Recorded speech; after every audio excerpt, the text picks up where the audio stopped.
Bonjour. Сегодня у нас знаменательный день, можно сказать. Aujourd'hui est un jour très particulier. Мы закончили, на прошлых занятиях мы закончили вводные, подготовительные и прочие части. И вот, наконец, мы переходим к, собственно, самому сочинению, ламриму. И эта глава у нас называется, собственно, то есть это называется, собственно, методика наделения смыслом благоприятного рождения человеком. Это предыдущая страница. У вас нет? Нет. О, у меня новое издание. На предыдущей странице, да. В конце вот это вот, то, что там идет, здесь выделено отдельно, и это как оглавление. Так правильно. Да, что здесь это... Donc, aujourd'hui c'est un jour particulier car nous avons enfin terminé l'introduction, la partie préparatoire et maintenant nous allons enfin commencer à proprement dit l'étude des étapes de la voie vers l'éveil du Lamrim. Et cette partie, en fait, elle s'appelle, c'est la méthode qui permet de développer un état d'esprit ou une attitude propre à une personne d'envergure spirituelle inférieure. Et ce sont les niveaux, on va décrire les niveaux qui sont nécessaires à son développement et voilà, nécessaire à son développement. Здесь у нас 3 книги, то есть это этап духовного развития общий с низшей личностью, этап духовного развития общий со средней личностью и этап духовного развития высшей личности. Et ici, nous aurons trois parties ou 3 livres. Donc, on va tout d'abord avoir les étapes du développement spirituel d'une personne de capacité spirituelle inférieure. Après, ça va être l'étape commune aux personnes d'envergure commune et qui correspondent au développement d'une personne d'envergure spirituelle médiane. Et enfin, ça va être les étapes du développement spirituel commune aux personnes d'envergure spirituelle supérieure. Вот на этом месте мы немножко остановимся. Et ici, nous allons tout d'abord nous arrêter un petit peu avant de prendre le texte. Так как нужно разобрать, что такое как бы природа этих путей 3 личностей, почему их именно столько и почему они развиваются в такой последовательности. Et ici, il va tout d'abord nous falloir que l'on s'arrête à la définition des natures de ces différents types de personnalités qui ont des évolutions différentes. Pourquoi est-ce qu'il y a 3 types de personnalités? Pourquoi y en a-t-il autant? Et quels sont pourquoi est-ce qu'elles se développent dans cet ordre-ci et pas dans un autre ordre? Здесь сказано личности. В целом личностями являются любые существа, все существа. Et ici, on utilise le terme de personnalité, mais en fait, quand on utilise ce terme de personnalité, mais on fait référence à tous les êtres, à toutes les créatures. Но в данном случае мы используем здесь термин, который на санскрите звучит как пуруша. Пуруша. Et ici, en fait, on utilise un terme qui se réfère au terme sanskrit purusha. Это слово, если перевести его смысл, можно понять как тот, кто делает, или тот, кто способен на действие, тот, кто способен достичь цели, тот, кто способен воплотить что-то, сделать что-то.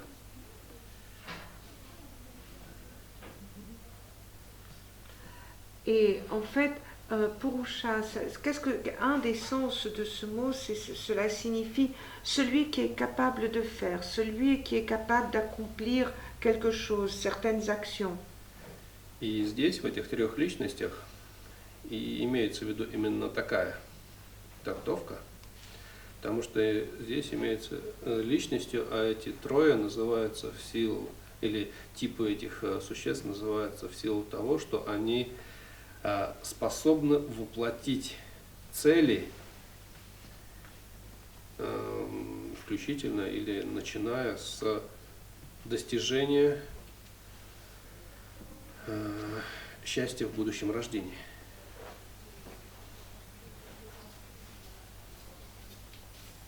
То есть, ну, Et ici, pourquoi est-ce que quand on fait référence à ce mot, quand on parle de ces personnalités, ça signifie que ce sont des êtres qui sont capables d'atteindre certains objectifs. Et en l'occurrence, les objectifs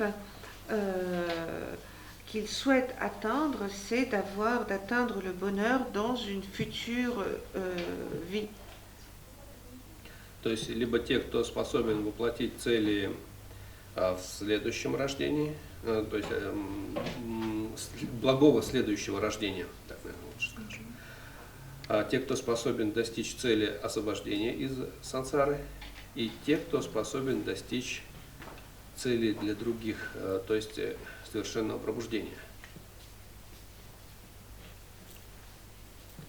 Et ici, qu'est-ce que ça signifie? Ça signifie que ce sont les êtres qui sont tout d'abord, qui sont capables d'atteindre les objectifs suivants. Le premier des objectifs est d'atteindre et de s'assurer d'avoir une bonne renaissance dans un monde favorable. Le deuxième objectif qu'ils sont capables d'atteindre, c'est d'atteindre l'éveil et de sortir du cercle du samsara. Et le troisième est d'atteindre l'éveil pour soi-même et pour les autres, et arriver à libérer tous les autres êtres aussi, leur permettre de sortir aussi du samsara. А те же, кто заботится только лишь о целях этой жизни, они не включаются в данную классификацию личности и не являются одним из трех видов пуруша. Et en fait, les êtres qui ne s'intéressent qu'à cette vie-ci, à cette vie présente, ils n'entrent pas dans ce compte-là. Ils ne font pas partie, on ne peut pas se référer à eux comme à un purusha, c'est-à-dire un être qui est capable d'atteindre des objectifs. Ну, либо же можно сказать, что личность с большой буквы. Et ici, on pourrait aussi se référer à ce type de personnalité, se dire c'est une personnalité avec une majuscule, avec un grand P. Или человек. Опять же, или во французском одно и то же слово. Да, ou une personne. Почти. Ou une personne avec un grand P. У каждой из этих трех личностей есть практики развития мотивации или намерения и, собственно, практика.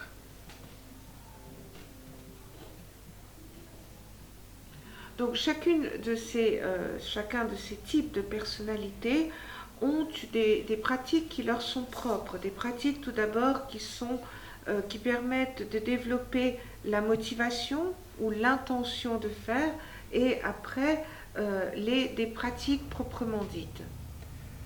размышление о непостоянстве смерти, а также созерцание страданий в дурной участи, это способы развития мотивации малой личности.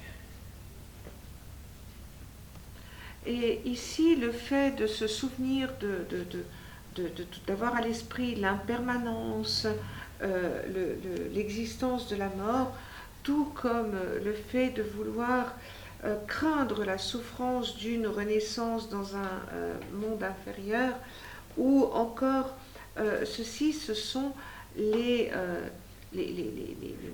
types de méditation qui permettent qui permettent de développer les personnalités d'envergure spirituelle inférieure. Обращение к прибежищу трех драгоценностей и следование закону кармы и результата – это, собственно, практики малой личности. Alors que la prise de refuge dans les trois joyaux et le fait de comprendre, d'appréhender la loi du karma, des raisons et des résultats, ça, ce sont les pratiques à proprement dit des personnes d'envergure spirituelle inférieure. Теперь по средней личности. Maintenant, pour ce qui est des personnes d'envergure spirituelle moyenne,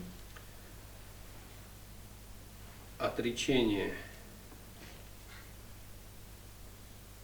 даже отвращение от сансары, вызванное размышлениями об ущербности страданий, или лучше истины страданий и истины источника,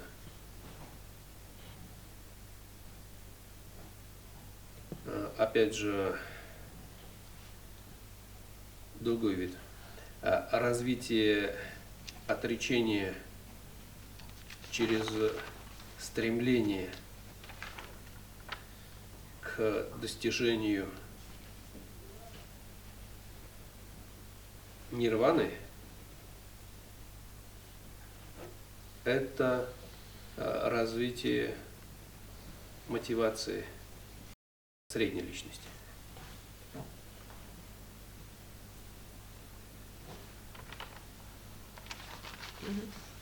Et donc pour ce qui est des personnes d'envergure spirituelle moyenne, ici, qu'est-ce qui va être important pour eux? C'est tout d'abord de cultiver le renoncement et d'avoir ce dégoût du samsara qui sont le résultat de méditation sur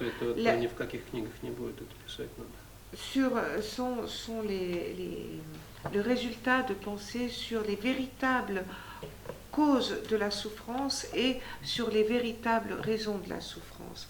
Et cela permet le développement d'un véritable renoncement au travers d'une intention très forte d'atteindre le nirvana. Et cela correspond au développement de la motivation des personnes d'envergure spirituelle moyenne. Воплощение трех превосходных практик для достижения нирваны – это практика средней личности. Donc après la mise en œuvre des trois pratiques supérieures pour atteindre le nirvana, ça c'est la pratique qui est propre aux personnes de capacité spirituelle médiane. Затем по великой личности. Здесь размышления, начиная с равностности, развития равностности до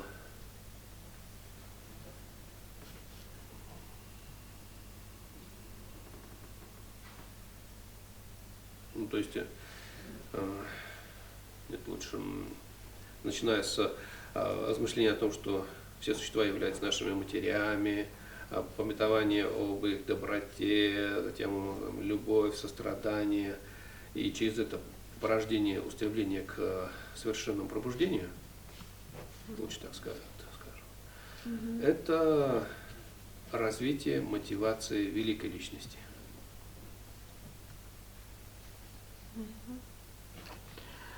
Donc ici, maintenant, lorsque l'on parle des personnes d'envergure spirituelle supérieure, la manière dont ils vont développer leur motivation, c'est au travers de la réflexion, de la méditation sur le fait que tous les êtres ont pu, à un moment donné, dans ce cycle infini des renaissances, être nos mères.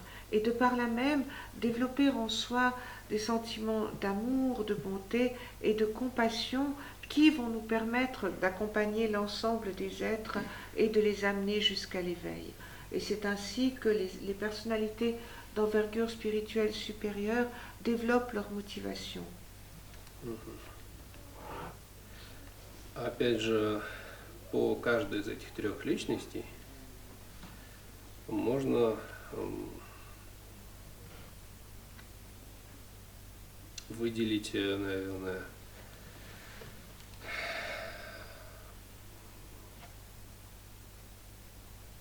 в этих их практиках и путях можно выделить то, что воплощает, раз, то, что воплощается, два, и результат воплощения. То, что именно совершает что-то, какое-то действие, то, что делается, и то, что получается в результате. Либо же, если это вот на умозаключение перенести, то доказательство – это то, что делает.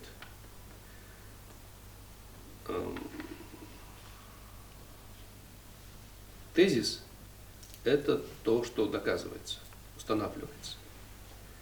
И вывод – это то, что получается в результате этого тезиса. Предположим, ну вот сейчас, когда хорошая погода, светит солнце, днем мы вдруг увидели, что вон там на горе Жура поднимаются столбы дыма. Сначала вот это закончу. Donc en fait, chacune de ces personnalités, on peut aussi les envisager de la manière suivante. Il va y avoir à chaque fois celui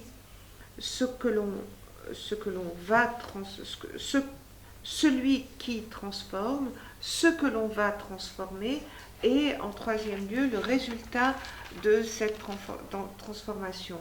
On peut aussi on peut aussi voir cela dans toute forme de réflexion. Tout d'abord, on va avoir la preuve, c'est ce qui est en train d'être fait. Après, la thèse, c'est ce que l'on va réussir à prouver, et la conclusion, ce sera le résultat de cette réflexion.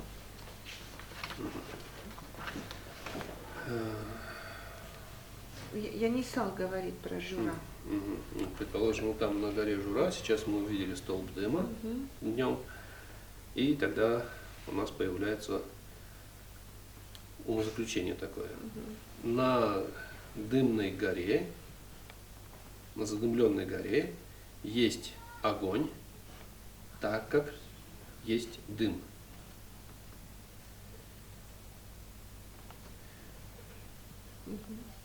Здесь, в этом умозаключении, так как есть дым, то есть наличие дыма, это как бы доказательство. То есть то, что делает как бы это действие, то, что воплощает доказательство. Наличие огня на дымной горе это то, что следует доказать, это тезис. Второе, то есть то, что воплощается, то, что обосновывается, то, что делается. А то, что надо вызвать пожарных или еще что-то подобное сделать, это выводы уже на основе.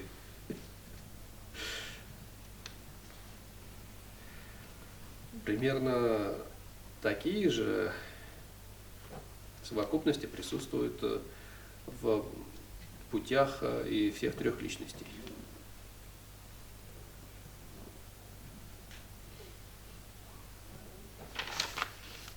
Et donc par exemple, si on pourrait se référer à l'exemple suivant, on regarde le Jura et puis on voit, tiens, par une belle journée ensoleillée comme aujourd'hui, et on voit qu'il y a de la fumée qui s'élève au-dessus de la montagne. Donc on va se dire, tiens, en remarquant, en voyant cette montagne enfumée, avec de la fumée, on va se dire, il y a du feu. Puisque l'on voit de la fumée, ça va nous amener à cette conclusion qu'il y a du feu. Et donc, l'existence de cette fumée, c'est quelque part la preuve de ce qui est fait.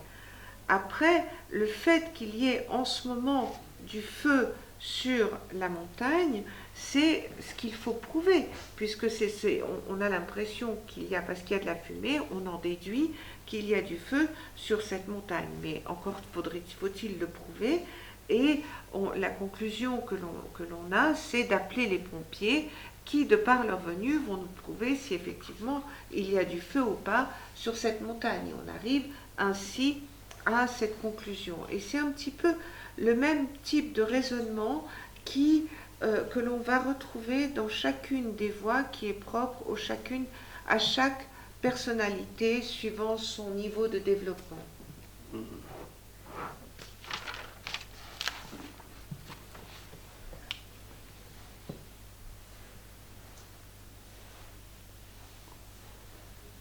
Нет, наверное, про дымную гору, там знание о том, что на дымной горе есть огонь, это как бы результат этого доказательства, а уже вызов пожарных это как бы следствие, конечное следствие этого смышления. Если 4 вот как бы выделить. En fait, si on a 4 moments dans cette réflexion, on va avoir le résultat. Donc, ça va être le troisième point, c'est le fait de prendre, d'accepter ou de reconnaître le fait qu'il y ait du feu sur la montagne, et après la conséquence de ce résultat que l'on aura remarqué, cette conséquence finale, ça va être la conséquence finale de cette réflexion, ça va être d'appeler les pompiers. Итак, малая личность. Размышление о непостоянстве и смерти одно, и размышление о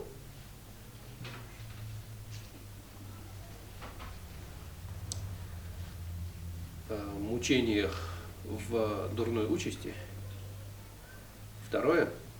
Эти двое являются как бы обоснованием пути, доказательством, либо же тем, что заставляет нас делать, воплощать этот путь.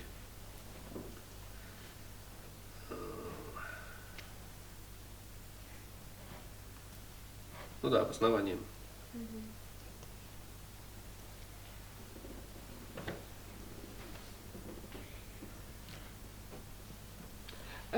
Donc pour ce qui est des personnalités d'envergure spirituelle initiale, il va y avoir tout d'abord la pensée, la réflexion qu'elles vont avoir sur l'impermanence et sur la mort, et en deuxième lieu, la pensée de se dire qu'elles veulent éviter ou la prise de conscience de la souffrance qui est liée à une renaissance dans un monde infortuné.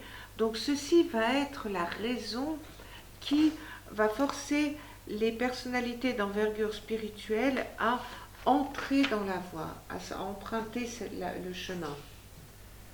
Из этих двух первое устраняет привязанность к этой жизни. А второе развивает желание обрести благое рождение в будущем.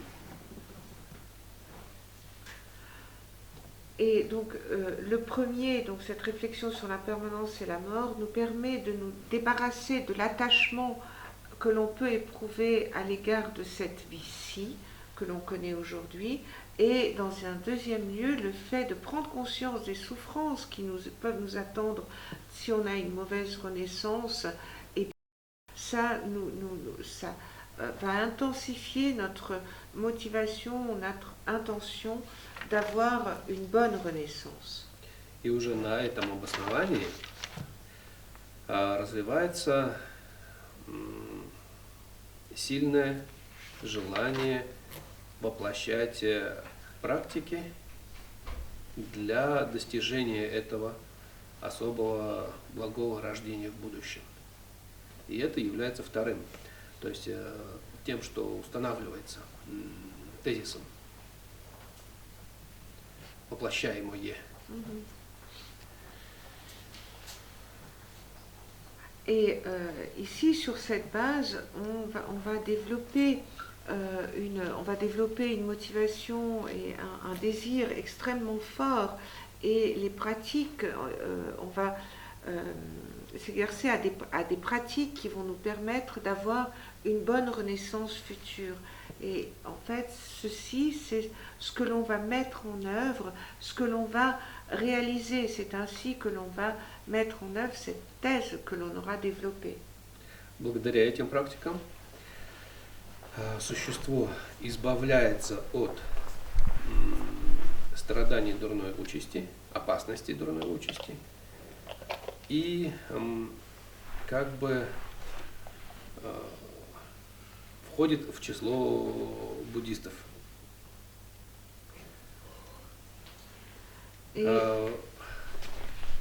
Точнее, в потоке ума этого существа рождается чистое прибежище. Это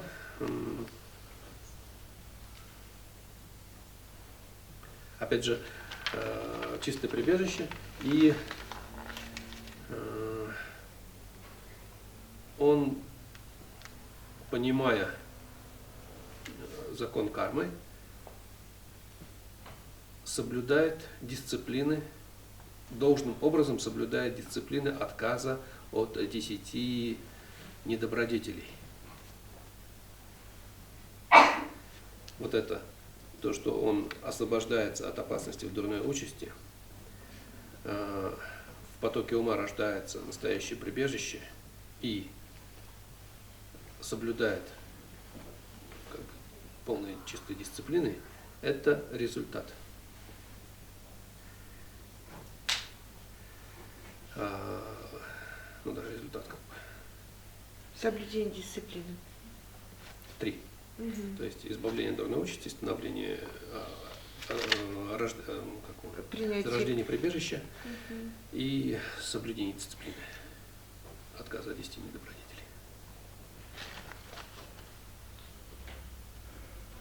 Donc, grâce à ces pratiques, les êtres arrivent à se débarrasser du danger d'une mauvaise renaissance. Ils font entrer dans leur flux de conscience une prise de refuge pure, et ils comprennent la loi du karma, de la cause à effet. Donc, de par la même, ils respectent la discipline, c'est-à-dire ils évitent les 10 manquements. Donc, le résultat est donc que ces personnes d'envergure spirituelle inférieure se libèrent du danger d'une mauvaise renaissance, font entrer dans leur flux de conscience le pur refuge, et de par leur comportement, ont une discipline de vie qui fait qu'ils respectent et qu'ils évitent les 10 manquements. И когда личность на основе этих трех, то есть обоснования тезиса и вывода, перечисленных выше, обретает особое рождение или особое тело в будущем рождении, в высшем рождении, это, собственно, как бы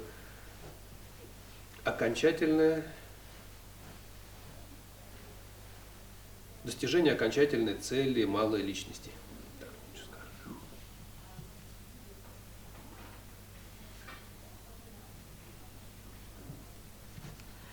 Et donc lorsqu'une personne, sur la base de ces trois thèses, elle arrive aux conclusions que nous avons énumérées plus haut, c'est-à-dire qu'elle obtient dans une renaissance supérieure et qu'elle arrive à renaître en ayant un corps précieux, donc cela signifie que cet être d'envergure spirituelle inférieure aura atteint son objectif. Здесь кто-нибудь, наверное, может сказать так, или как бы возразить, что особой малой личности не должно стремиться к высшему рождению, потому что вот этот ум, стремящийся к высшему рождению, это привязанность. А ведь мы как бы практикой дхармы должны заниматься, а не развивать какую-то привязанность. Следовательно, это неправильная мысль, неподходящая.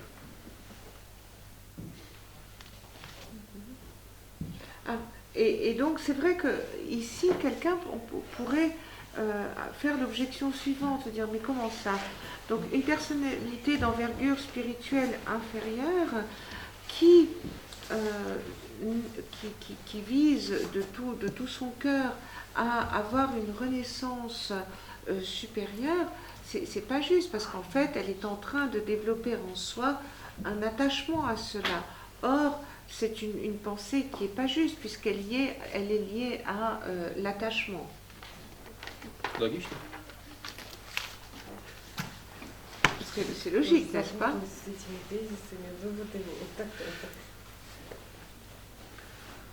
Ну вот практика буддизма, то есть ну, тут как бы все это мы со страстями, с привязанностями же все бороться должны. А тут говорится, ну тем более это, ладно, обычные люди, которые не включаются в число этих трех личностей. А здесь уже особая малая личность. Это те, кто как бы, уже включены в число настоящих практикующих. Ему не должно, вроде бы, он же не должен развивать в себе страсти. Практика не должна служить развитию страстей, так ведь? Вот. Исходя из этого, можно подумать, что ему неправильно цепляться, ну, стремиться к благому рождению, потому что стремление к благому рождению – это ведь привязанность. Какая мотивация? Стоп. Это привязанность. Если это привязанность, то значит это неправильно. В этом есть логичность? Нет. Ответ у вас есть. Почему? Здесь сказано почему, потому что это привязанность. Не обязательно, не обоснованно.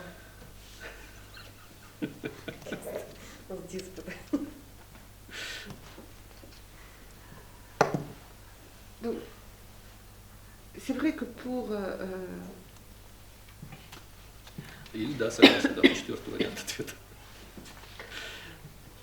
On se dit, mais comment se fait-il que quelqu'un donc, qui est déjà entré, qui est considéré comme ayant une capacité spirituelle inférieure, ça veut dire c'est quelqu'un qui est déjà un pratiquant, qui est un bouddhiste et qui est allé au-delà, donc comment, d'un côté on dit qu'il faut se débarrasser des passions et de l'attachement, et puis d'un autre côté on développe un attachement puisqu'on désire très profondément avoir une bonne renaissance. Donc là, il y a quelque chose qui peut paraître un peu illogique. Comment ça? On doit se débarrasser, on ne doit surtout pas développer la passion et l'attachement, et d'un autre côté, on veut de toutes ses forces avoir une bonne renaissance. Donc on peut se demander, mais pourquoi donc? Pourquoi est-ce que ce n'est pas justifié? Это нужно ответить Ахтармаду. Необоснованно. Donc il faut répondre non, ce n'est pas justifié. Ведь это стремление особой малой личности к благому рождению развивается не по самой природе этого рождения, не в силу того, что ему кажется, что это что-то приятное, а в силу необходимости, понимания необходимости.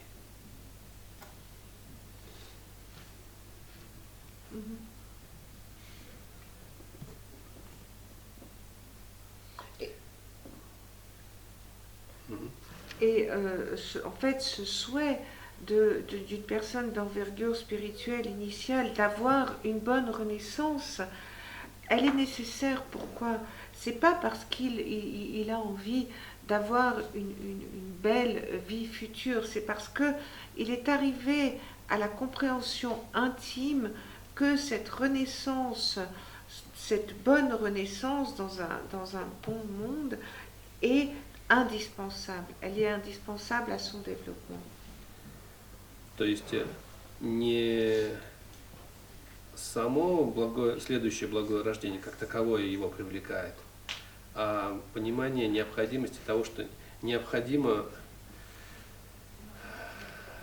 состояние, которому присуща свобода выбора, для того, чтобы в будущем обретать вновь и вновь благое рождение, для того, чтобы в будущем избегать, точнее, рождения в дурной участи, каждый раз необходимо обладать свободой выбора.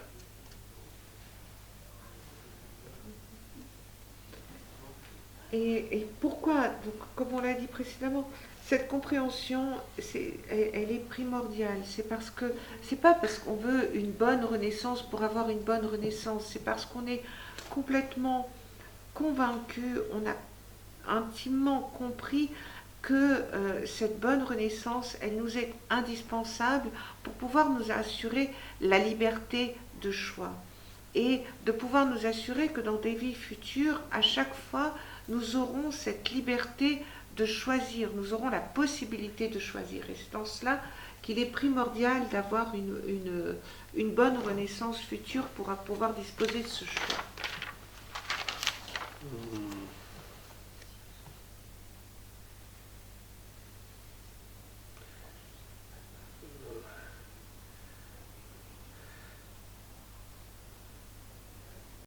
Например, если нам нужно переправиться через реку, мы используем или лодку какую-то, или идем по мосту.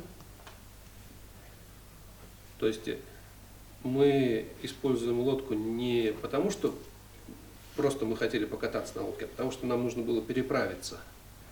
И опять же, мы идем по мосту не потому, что просто хотели только погулять по мосту, а мы хотели перейти через эту реку. Для этого мы идем по мосту. Но это, конечно, тоже приятно.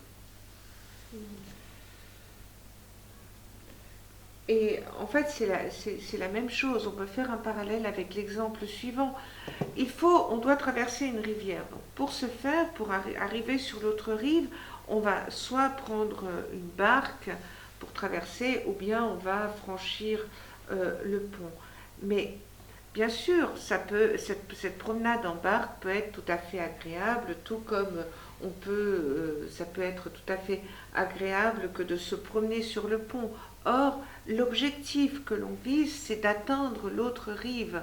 Et le moyen que l'on emprunte ou le moyen que l'on utilise pour arriver sur l'autre rive peut être tout à fait agréable. Mais ce n'est pas une fin en soi. L'objectif que l'on veut atteindre, c'est l'autre rive. Опять же, когда больной, находясь в здравом рассудке, хочет получить лекарство, он хочет получить лекарство не как таковое, не потому, что оно ему nравится, а для того, чтобы избавиться от болезни.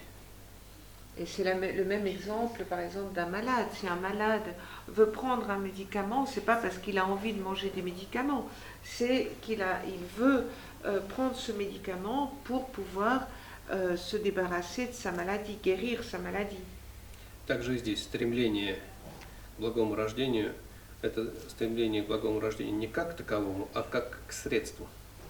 Et ici, le fait de désirer une bonne renaissance, c'est pas qu'on veut une bonne renaissance pour une bonne renaissance, c'est parce qu'on comprend que c'est un moyen que d'avoir une bonne renaissance. Так, средняя личность. Donc maintenant, pour ce qui est des personnalités d'envergure spirituelle moyenne,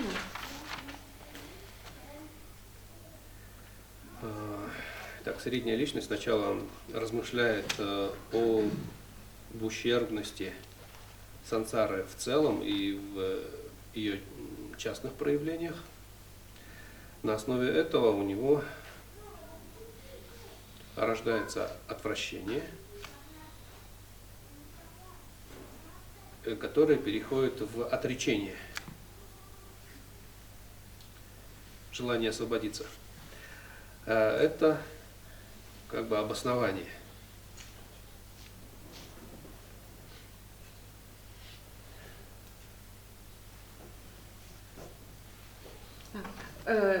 Ici, pour ce qui est des personnels d'envergure spirituelle moyenne, tout d'abord, elles vont comprendre que le samsara, quels sont tous les défauts d'un point de vue global et puis quelles sont les particularités du samsara qui ne vont pas leur plaire. Après, cela va entraîner un dégoût, puis un renoncement. Et ainsi, il va vouloir, tout ça, ce sont les raisons pour lesquelles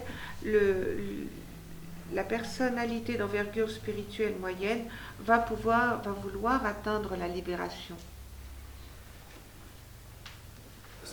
Стремление достичь нирваны или развитие отречения, стремящегося к достижению нирваны, это второй вот это устанавливаемый тезис. Donc ici, le fait de vouloir,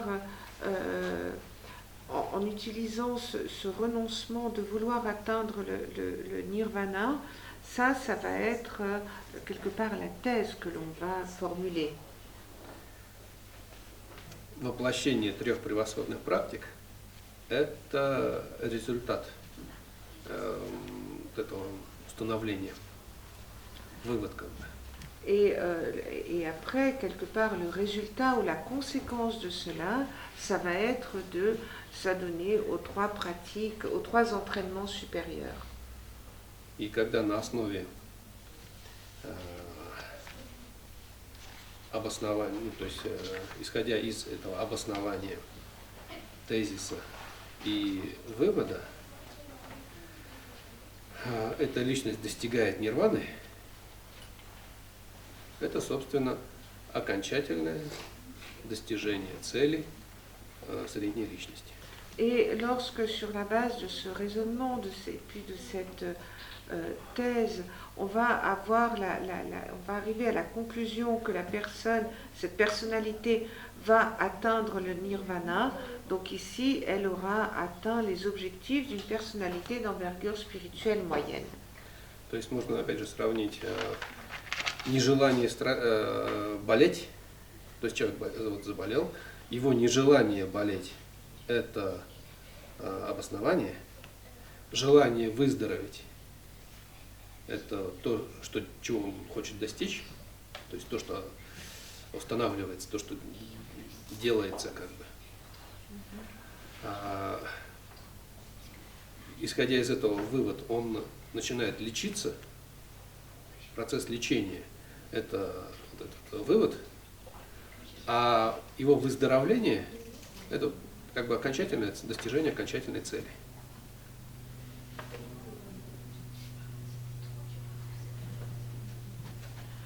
ici, pareil, si on fait la comparaison avec un malade, tout d'abord, il va y avoir la raison qui va être de ne pas vouloir être malade. Après, qu'est-ce qu'on va faire pour ne pas vouloir, quand on réalise qu'on ne veut pas être malade, on va tout d'abord vouloir guérir.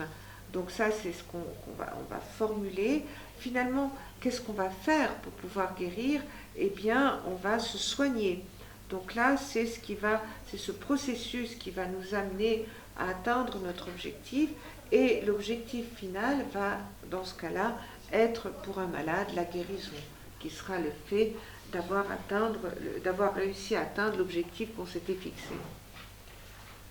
У великой личности Maintenant, on va passer aux personnalités d'envergure spirituelle supérieure. А здесь практики, то есть развитие равностного отношения, дальше это или замена себя на других, или развитие этих мыслей о том, что все существа являются матерями, их доброта, желание благодарить, любовь, сострадание. И вот вплоть до ответственного решения это обоснование.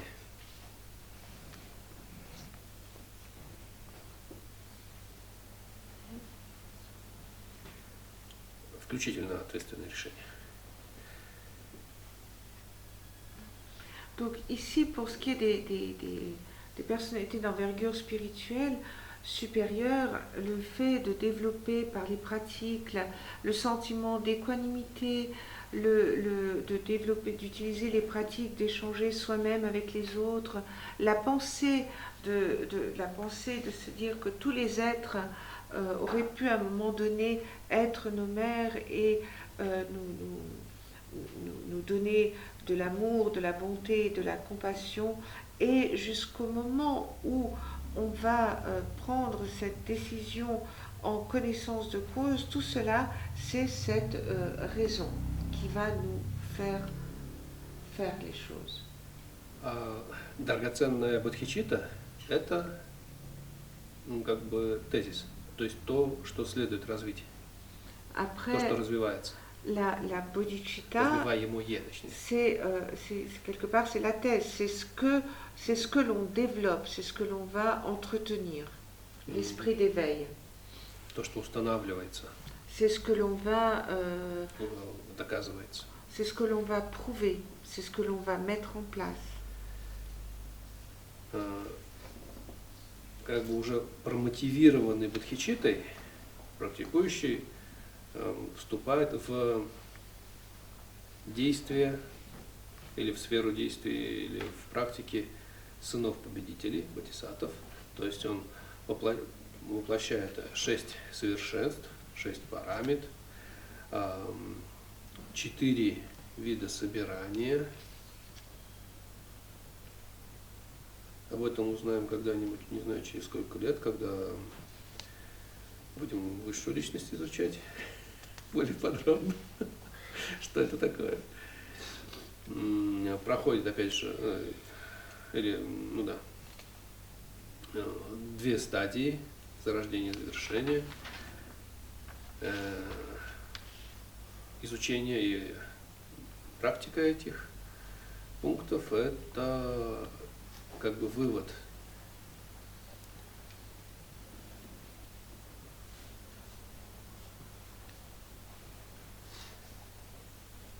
Какие пункты? От перечисленных, то есть практики бодхисаттв, промотивированные бодхичитты, практики бодхисаттв, 6 параметров, 4 вида собирания и 2 стадии. Хорошо.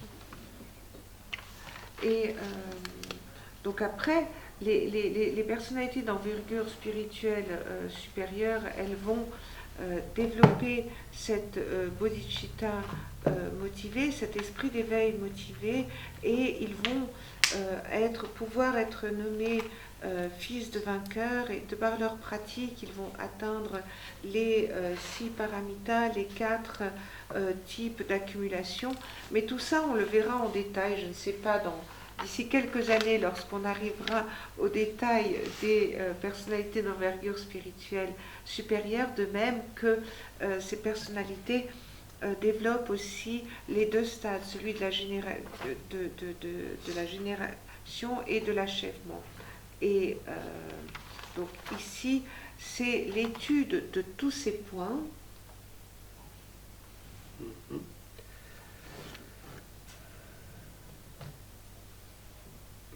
И вот уже в результате или исходя из этого обоснования, тезиса и вывода, когда это существо или эта личность достигает окончательного пробуждения, становится Буддой, это достижение окончательной цели высшей личности. Et donc, sur la base des raisons qui ont été évoquées, sur la base de ces thèses et c'est l'utilisation des moyens que l'on fait pour arriver au résultat final, qui, pour une personnalité d'envergure spirituelle supérieure, est le fait d'atteindre l'éveil. То есть, если сравнивать опять же с этой болезнью, нежелание болеть, оно ведь тоже как бы обосновано на чем-то. То есть нужно понять, что я болею, что это не очень хорошо, что пока я не приду к мысли, что да, я не хочу болеть, я хочу избавиться от болезни. Это вот как бы то, что промотивирует меня к дальнейшим каким-то действиям. Вот. Размышления о том, что все существа являются матерями и так далее, до развития ответственного решения, это подобно вот этому первичному толчку, понимание того, что я не хочу болеть. Бодхичитта – это похоже, или можно аналогизировать с желанием стать здоровым, выздороветь.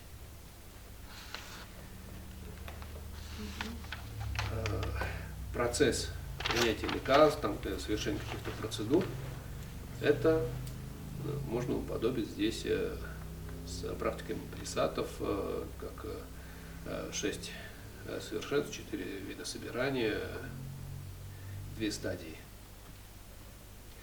А то, что в конце концов становится человек здоровым, это можно уподобить совершенному пробуждению. Et donc, ici, de nouveau, si on fait le parallèle avec la maladie, donc tout d'abord, le fait, quand on réalise qu'on est malade et quand on se dit qu'on ne veut pas être malade, c'est ce qui correspond aux pratiques que nous avons énoncées, à savoir l'équanimité, la pratique d'échanger soi-même avec les autres, la pratique de réfléchir au fait que tous les êtres ont pu être à un moment donné nos mères et nous ont donné de l'amour, de la compassion, de la bonté, jusqu'au moment où on a pris une décision en pleine connaissance de cause. Tout ceci, ça équivaut à ce moment où on réalise qu'on est malade et que l'on se dit on ne veut plus être malade, on veut guérir. Ça, c'est cette motivation. Après, le fait d'éveiller cette bodhicitta, le fait d'engendrer l'esprit d'éveil, cela correspondra à au fait que l'on veut guérir. C'est cette motivation, une fois qu'on a pris conscience de la maladie, c'est de se dire je veux guérir. Après, le 3e stade, qui serait le fait de prendre des médicaments, ça va correspondre à la pratique des fils de vainqueurs, à savoir les 6 paramitas, les 4 types d'accumulation, les 2 stades qui sont celui de la génération et de l'achèvement. Tout ceci, ça va correspondre aux médicaments qu'un malade va prendre pour guérir. Et une fois que le malade est guéri, c'est le fait, ça va correspondre pour une personnalité d'envergure spirituelle supérieure au moment où elle va atteindre l'éveil, donc son but final, et elle est guérie. Так, следующее это у нас было, почему их именно столько, почему именно 3 стадии, 3 личности, или пути 3 личностей. Et la deuxième question que nous avions posée, c'était pourquoi est-ce qu'il y en a autant? Pourquoi a-t-on besoin de 3 types de personnalités? Во-первых, это число у нас получается по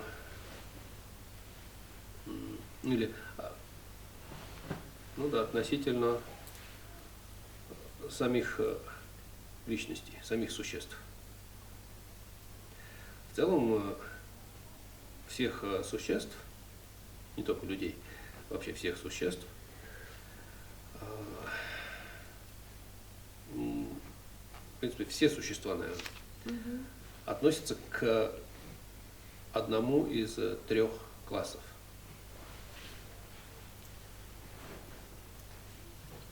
И нет никаких существ, которые бы не относились к какому-то из этих 3 классов.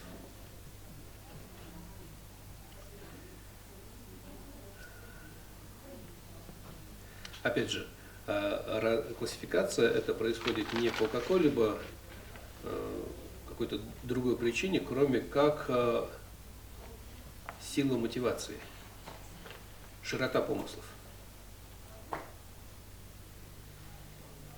Только вот этот критерий является важным.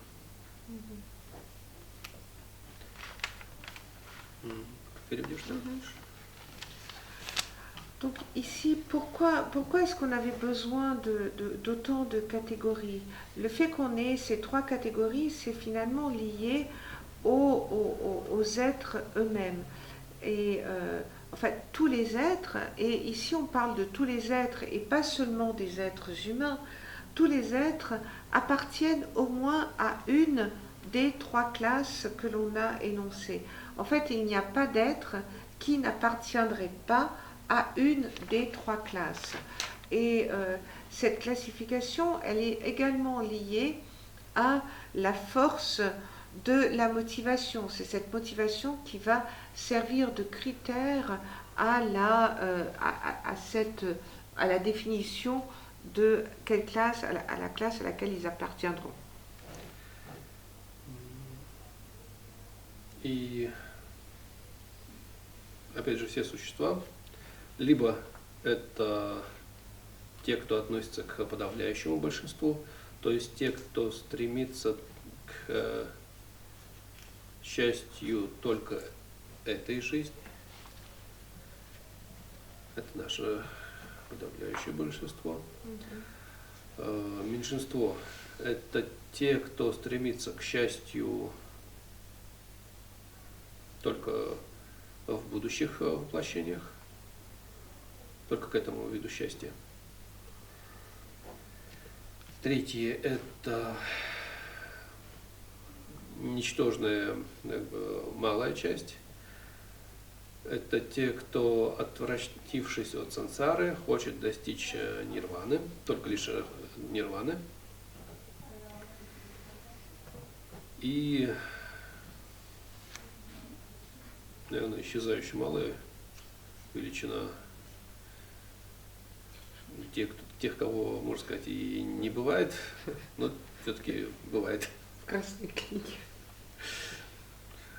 Уже сказки про них только. Ну, в большинстве случаев, конечно, но да, есть, еще попадаются. Почти вымершие динозавры – это те, кто не стремится к личному счастью, но ради достижения счастья для других всецело желает достичь совершенного пробуждения. Это 4. Нет никаких существ, которые бы не относились к какому-то из этих 4 классов. Et ici, il n'y a pas d'êtres qui n'appartiennent pas à l'une des catégories suivantes. Donc ici, on va avoir 4 catégories. La première Et c'est la majorité des créatures ou des êtres vivants appartiennent à cette catégorie-là. Ce sont les êtres qui veulent avoir du bonheur, qui veulent être heureux dans cette vie-ci. La deuxième catégorie, et c'est déjà une minorité, ce sont les êtres qui souhaitent avoir une bonne renaissance future, de bonnes renaissances futures. La troisième partie, qui est une infime partie de la minorité citée précédemment, ce sont les êtres qui veulent se sortir du samsara et qui veulent atteindre le nirvana pour eux-mêmes.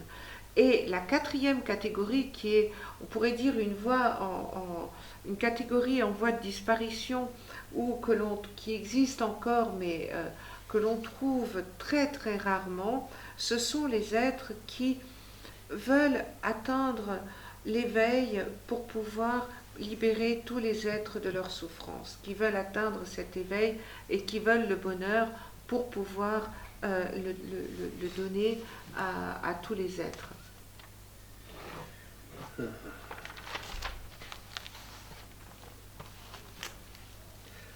Здесь те, кто стремится только лишь к счастью этой жизни, их еще можно назвать просто или обычные малые личности. Обычные малые личности. А тех, кто стремится к счастью в будущих рождениях, это особые малые личности. Но и те, и другие, они относятся к малой личности. Особые, да? И обычные малые личности, и особые, это все относится к разделу малой личности. Donc, en fait, les deux premières catégories que nous avons énoncées, c'est-à-dire les êtres qui veulent atteindre le bonheur dans cette vie-ci, ceux-ci, nous les catégorisons comme personnalités d'envergure spirituelle inférieure ordinaire, alors que ceux qui veulent atteindre une bonne renaissance, de bonne vie future, ceux-ci, on les classifie comme appartenant également au groupe des personnalités d'envergure spirituelle inférieure, mais particulière. Donc, la première, c'est ordinaire, et la deuxième, ce sont les personnalités d'envergure spirituelle particulière.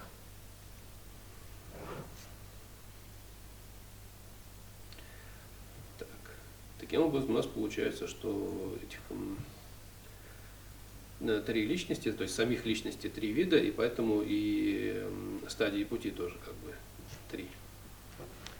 Et donc ici, parce que nous avons trois types de personnalités, on a également trois types de voies que ces personnalités vont emprunter.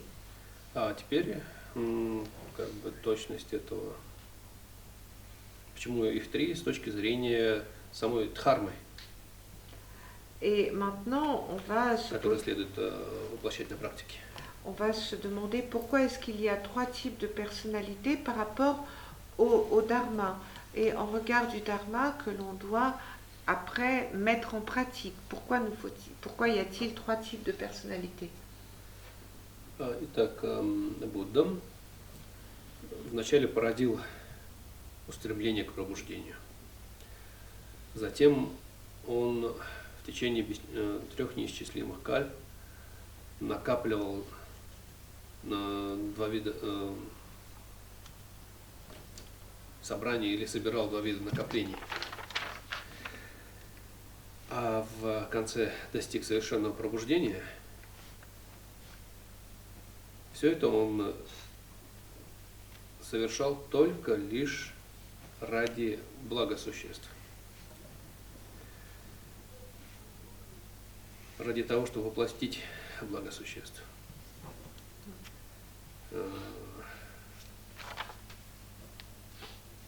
Которые, как бы, с его точки, как бы, он воплощает через разъяснение дхармы. А цели или блага существ, их бывает опять же два. Это или временное благо, благое рождение, или по как бы, дословному переводу старой терминологии, ну, как бы санскритской терминологии, это явно высокое.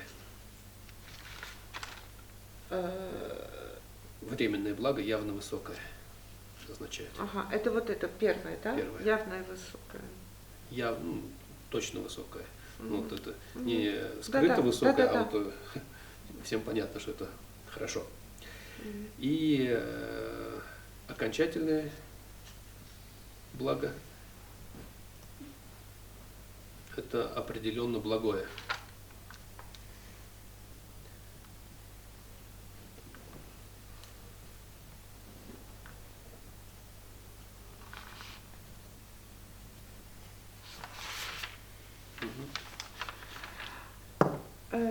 Donc,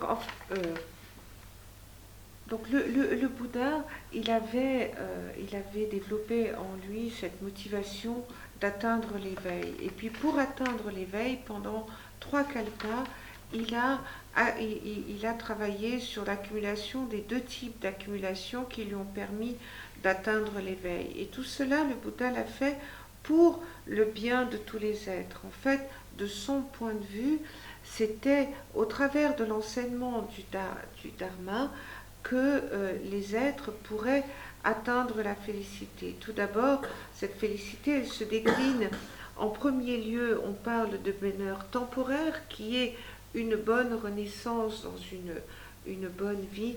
Et ici, c'est ce que l'on qualifie comme quelque chose qui est véritablement supérieur, ce bonheur temporaire. Et le deuxième, cette deuxième félicité, c'est le bonheur ou la félicité finale qui, ici, sont considérés comme étant particulièrement bénéfiques. Ага. И все, что Будда изложил как способы для достижения первого, временного вот этого блага, это относится либо к собственно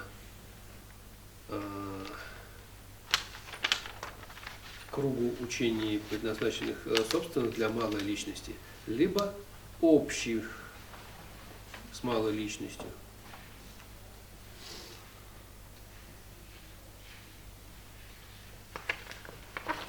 Et donc tout ce qui nous permet d'atteindre ce bonheur temporaire, c'est ce qui est dans des vies futures, c'est tout ce que le Bouddha a enseigné, ce sont ces moyens qu'il a expliqués et qui étaient tout d'abord propres aux enseignements destinés aux personnalités d'envergure spirituelle inférieure, ou bien les enseignements qui étaient communs aux personnalités d'envergure spirituelle inférieure. А окончательное благо, определенно благое, оно опять же двояко. Это или как бы однобокое, можно сказать, что ли, просто освобождение из сансары, нирвана, либо же всецелое обретение всеведения, то есть становление Буддой.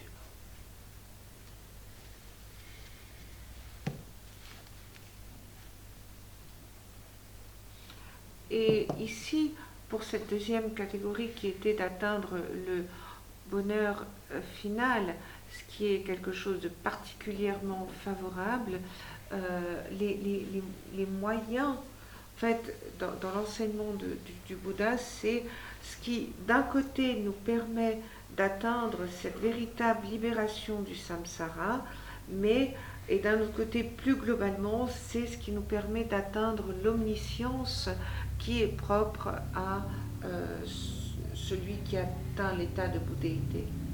И все, что Будда изложил как колесница Шраваков или Пратикабут, это либо же круг учений собственно малой, средней личности, либо же круг учений общей со средней личностью. Et ici, tout ce qui aura été enseigné par le Bouddha dans la roue qui est destinée, la roue de l'enseignement destinée au Shravaka, au Pratyeka Bouddha, ce sont les enseignements destinés aux personnalités d'envergure spirituelle moyenne ou bien encore les enseignements qui sont communs aux personnalités d'envergure spirituelle moyenne. Способов достижения всеведения, опять же, два. Это Махаяна тайной мантры и Махаяна парамиты. Парамит, точнее. То есть либо это Тантраяна, либо это Парамитаяна. Но обе они являются Махаянами.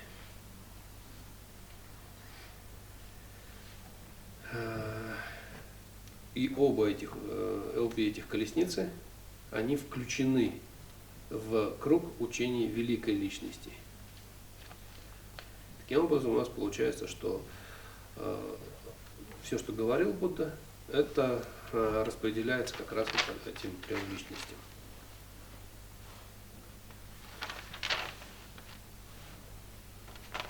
Et ici, lorsqu'on arrive aux personnalités d'envergure spirituelle supérieure, il va y avoir deux manières d'atteindre ces objectifs, soit en empruntant la voie du mantra secret ou Tantrayana, ou bien encore d'emprunter la voie des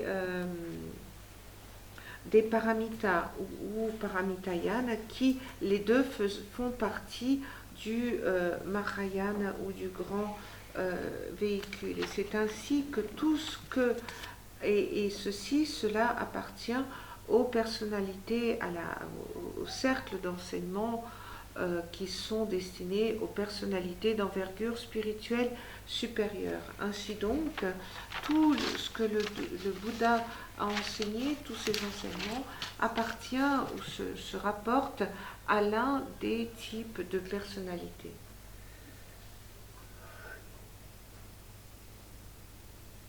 То есть и дхармы, которые изложены, их можно вот таким образом распределить, и личности, которые должны практиковать эти дхармы, также сводятся к этим трем.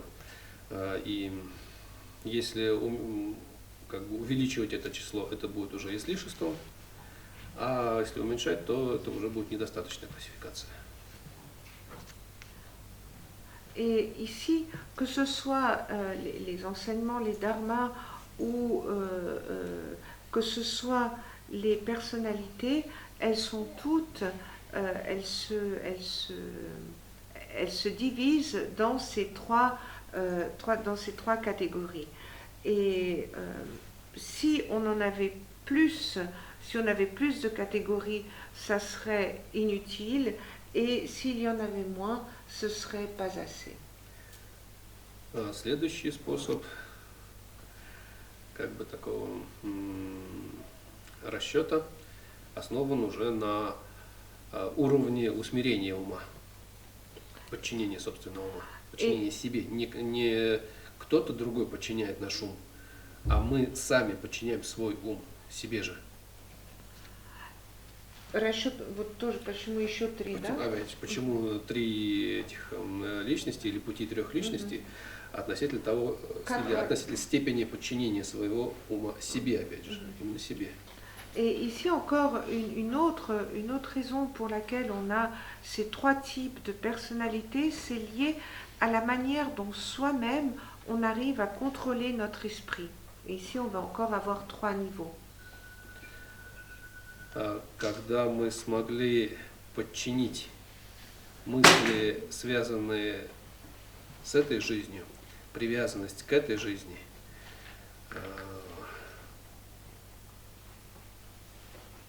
это уровень подчинения собственного ума, соответствующий малой личности. Когда мы смогли подчинить мысли, привязанные к сансаре, это уровень подчинения соответствующей средней личности.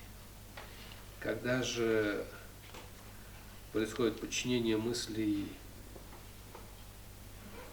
неразумного эгоизма, неразумного эгоцентризма, это соответствует стадии высшей личности.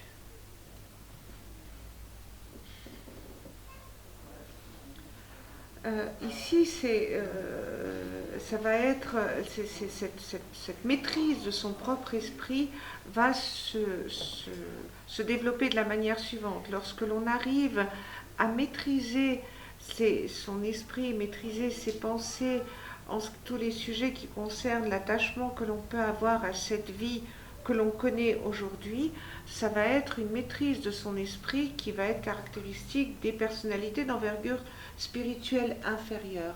Lorsque l'on arrive à maîtriser son esprit en travaillant sur à maîtriser cet attachement au samsara, ça va être des entraînements propres ou un niveau de développement propre aux personnalités d'envergure spirituelle médiane, alors que le fait d'arriver à se détacher de l'égoïsme, à se détacher complètement de l'égocentrisme, ça va être par le développement de cette maîtrise de notre esprit liée aux pratiques des personnalités d'envergure spirituelle supérieure.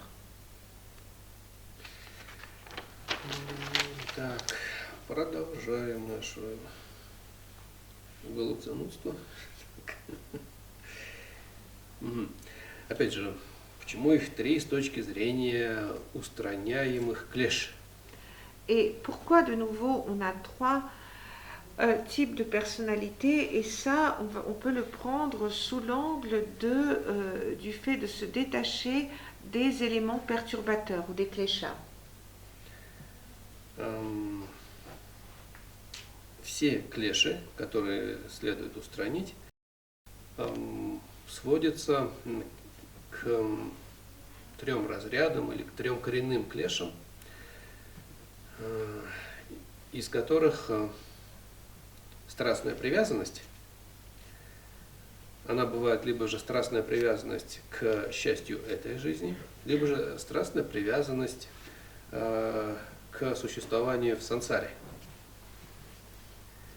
И противоядием от этих двух видов страстной привязанности, опять же, являются пути, общие с малой и средней личностью.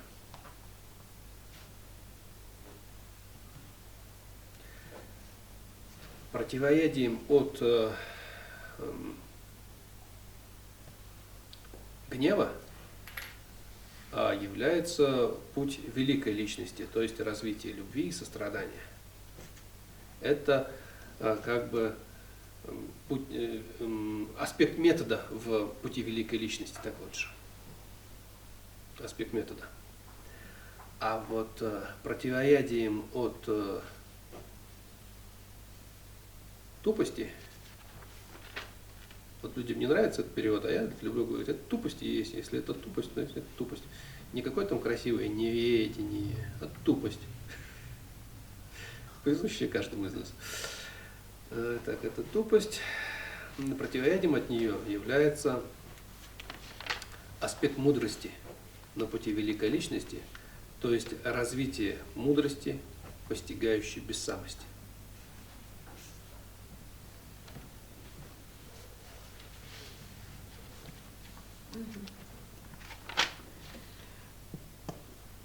Donc ici, quand on parle des éléments perturbateurs ou des kleshas, ce sont tous, on doit se débarrasser et il faut qu'on arrive à se débarrasser. Donc tous les kleshas, ils se rapportent aux trois éléments perturbateurs racines qui sont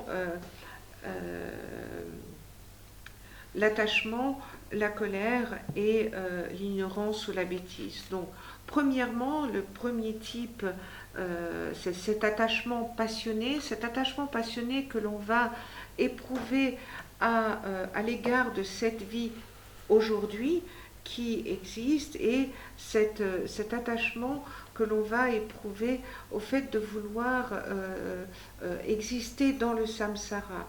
Donc, l'antidote que l'on va développer, que l'on va pouvoir développer à cet attachement-ci et à cet élément perturbateur, s'inscrit dans les voies communes aux personnalités d'envergure spirituelle initiale et moyenne.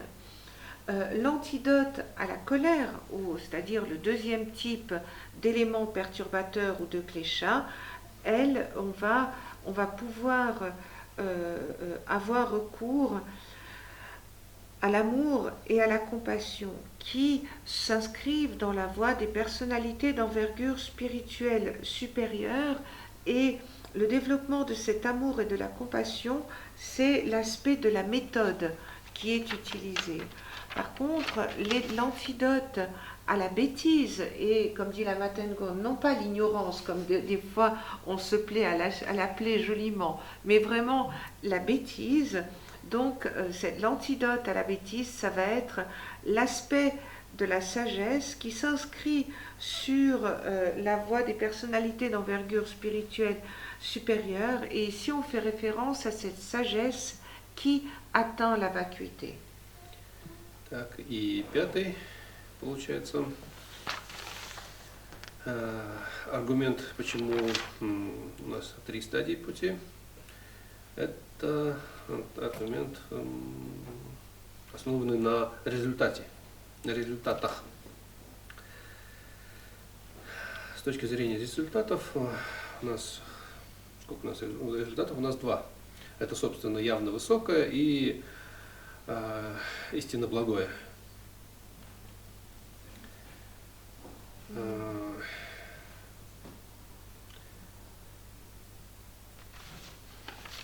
То есть то, что изложено для достижения явно высокого, то есть благого рождения имеется в виду, это дхармы, общие с малой личностью. Как переводить это? Donc maintenant, s'il y a une autre façon encore d'envisager ces 3 classes, ou ces 3 stades, ces 3 voies, c'est si on l'envisage du point de vue du résultat. Donc, dans un premier temps, les résultats que l'on veut atteindre, ça va être tout d'abord ce bonheur temporaire dans des renaissances qui seront véritablement supérieures.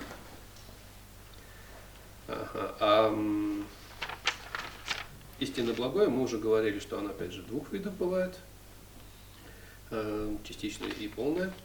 То есть это те методы, которые изложены для достижения нирваны, это путь общий со средней личностью. А те методы, которые изложены для достижения совершенного пробуждения, всеведения, то есть это путь великой личности. Таким образом у нас получается вот опять же те же самые 3 стадии или 3 пути. Et ici, de nouveau, on va avoir ces 3 voies, puisqu'on a tout d'abord le premier résultat qui est dans cette bonne renaissance qui est véritablement supérieur, et après on avait ce qui était particulièrement bénéfique, qui se divisait de nouveau en 2, ce qui est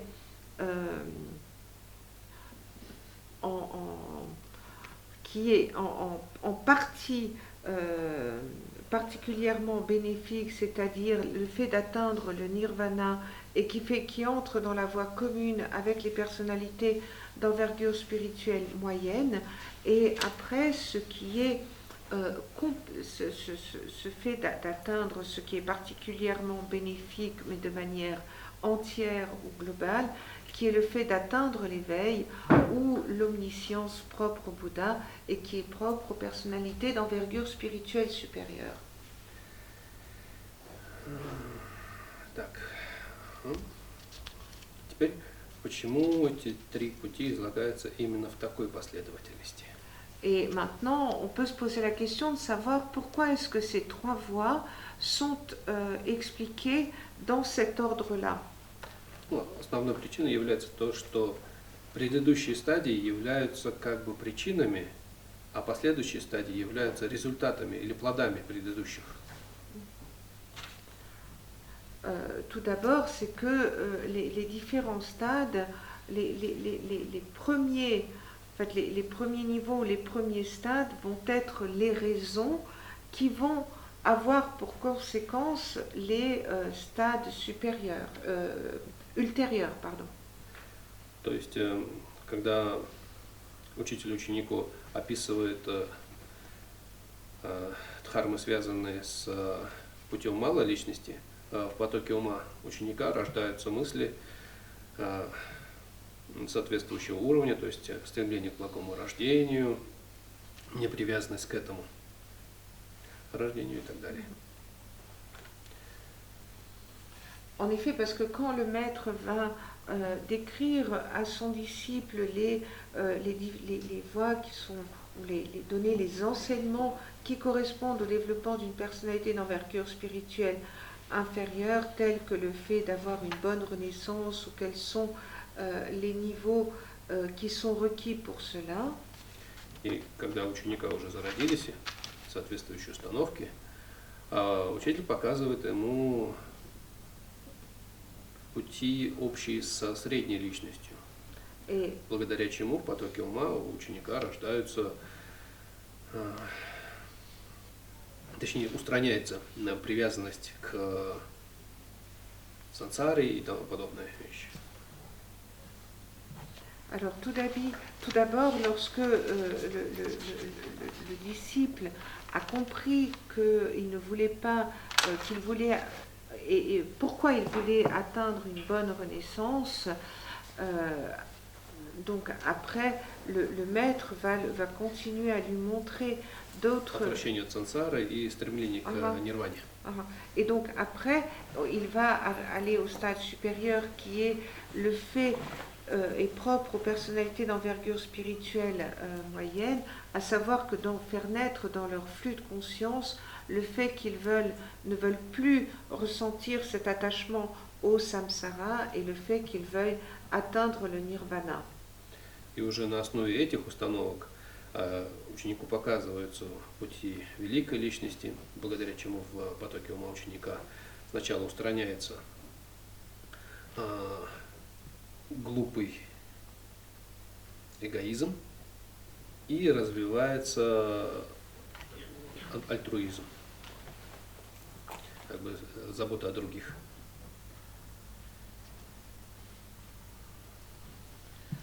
Et après, lorsqu'il va atteindre un niveau de développement, le niveau de développement nécessaire, c'est sur cette base que le maître va développer dans ses disciples, dans le flux de conscience, ce qui est propre aux personnalités d'envergure spirituelle supérieure, c'est-à-dire de se débarrasser de l'égoïsme, d'un égoïsme bête, et de développer véritablement l'altruisme dans le sens où on veut prendre soin des autres.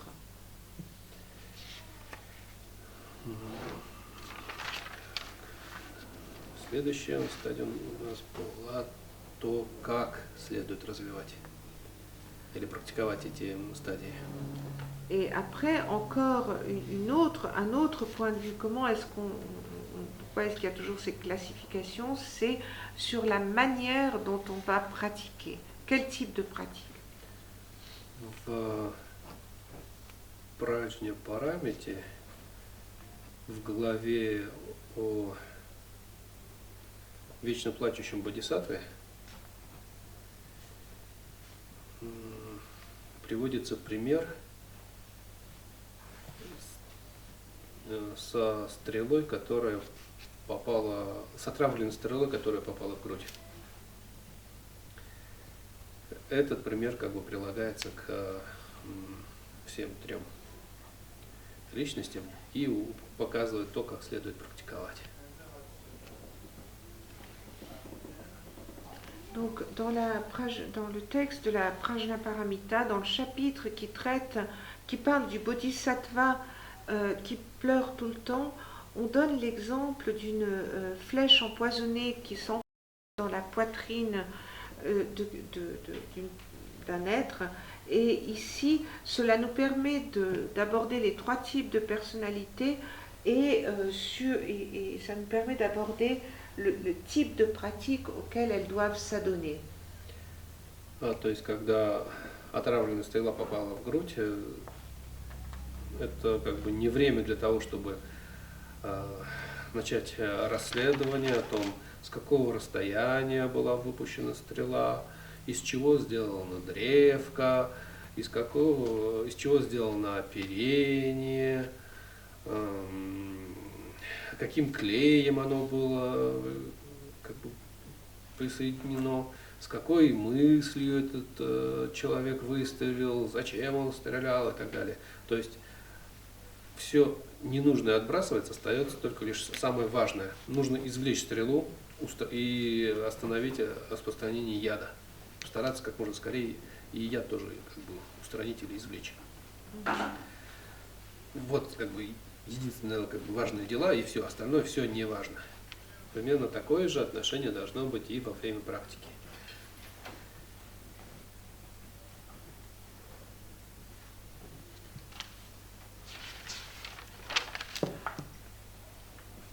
Donc cet exemple de la flèche empoisonnée, on doit l'avoir aussi au moment de la pratique. Et c'est vrai que si on est touché, si on se prend une flèche empoisonnée dans la poitrine, lorsqu'on est touché par cette flèche empoisonnée, c'est pas le moment de se dire « Ah, mais le tireur était à combien de mètres de moi? Et comment est-ce que cette flèche a été fabriquée? Quelle a été la colle que l'on a utilisée pour coller les bouts de la flèche?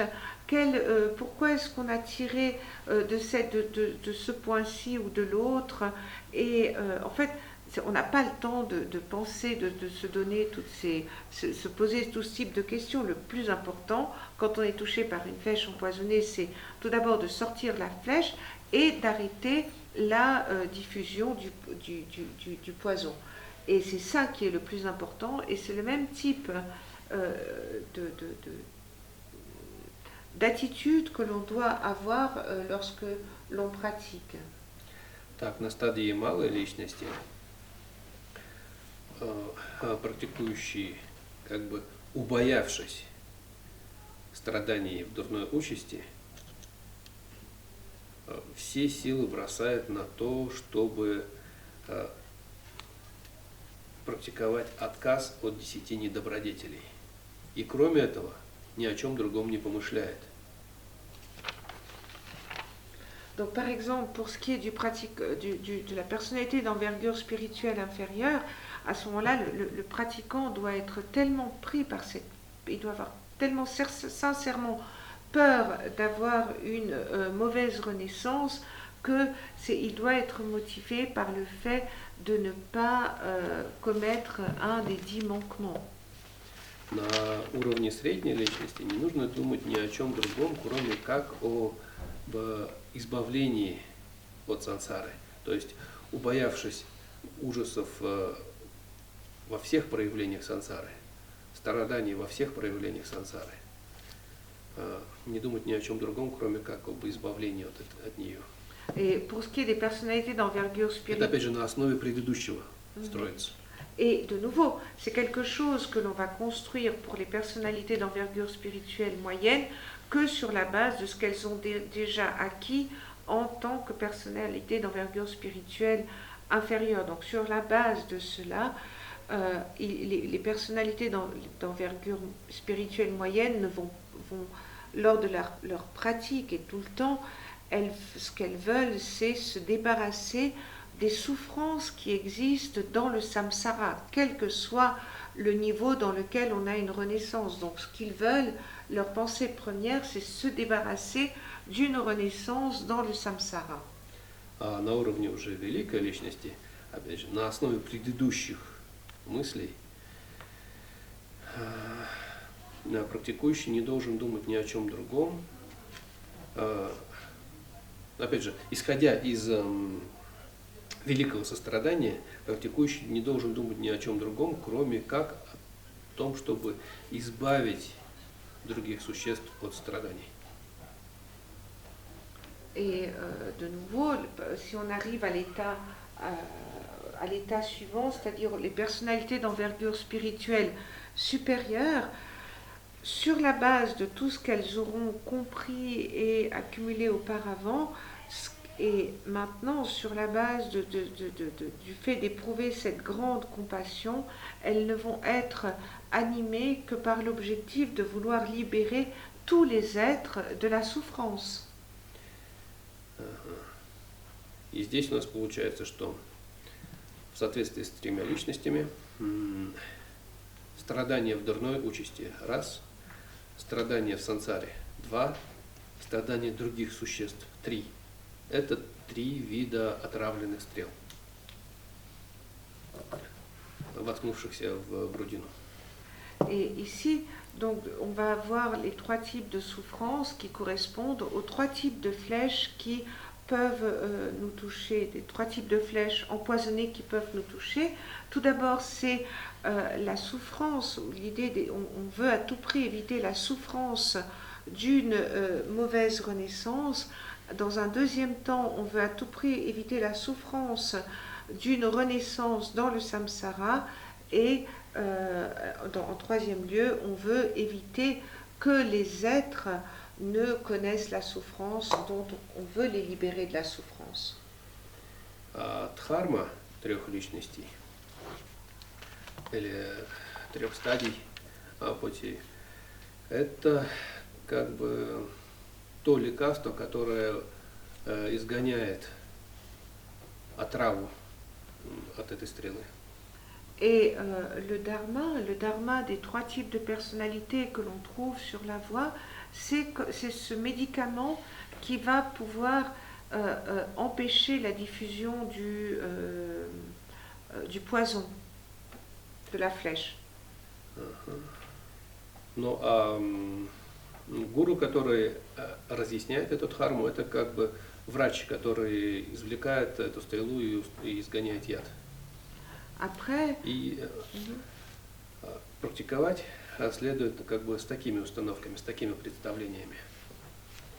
Et le gourou, en fait, c'est celui qui va, c'est quelque part, c'est le médicament qui va nous permettre de nous débarrasser de ce poison. Et lorsque l'on pratique, il faut qu'on pratique en ayant ces idées à l'esprit.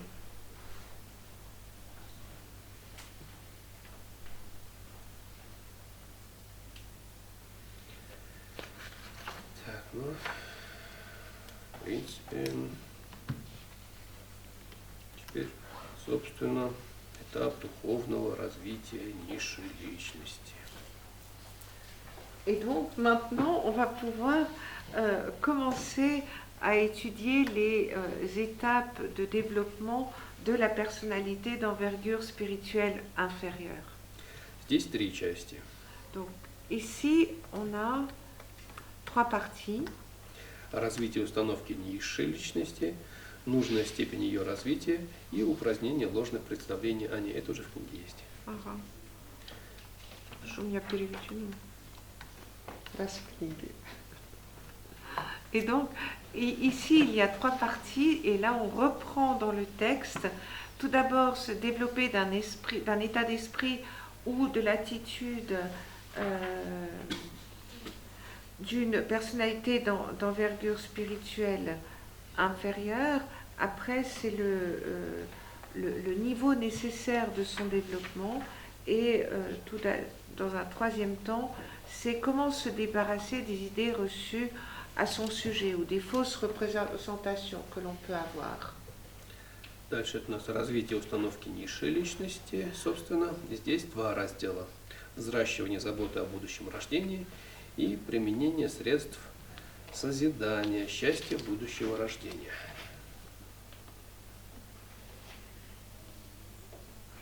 Вот там, да, там, где отдельно. Mhm. Et ici, il y a deux parties. Tout d'abord, c'est comment éveiller en soi un profond intérêt et une profonde attention pour les renaissances futures. Et deuxièmement, c'est quels moyens on peut utiliser pour pouvoir réfléchir au bonheur de renaissances futures. Так, здесь у нас два параграфа. Первый параграф – это размышление, памятование о смерти, о том, что долго в этом мире не жить. И второй параграф – это размышление о том, что будет после смерти, то есть о счастье и страдании двух участей. Et ici, il y a deux paragraphes. Donc, premièrement, le premier paragraphe est intitulé « Se rappeler la mort, prendre conscience que cette vie ne durera pas longtemps ».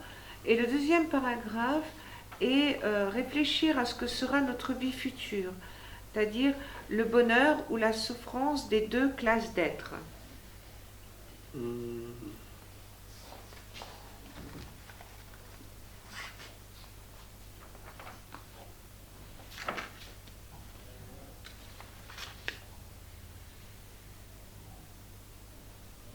Так, ну, на этом, собственно, и остановимся.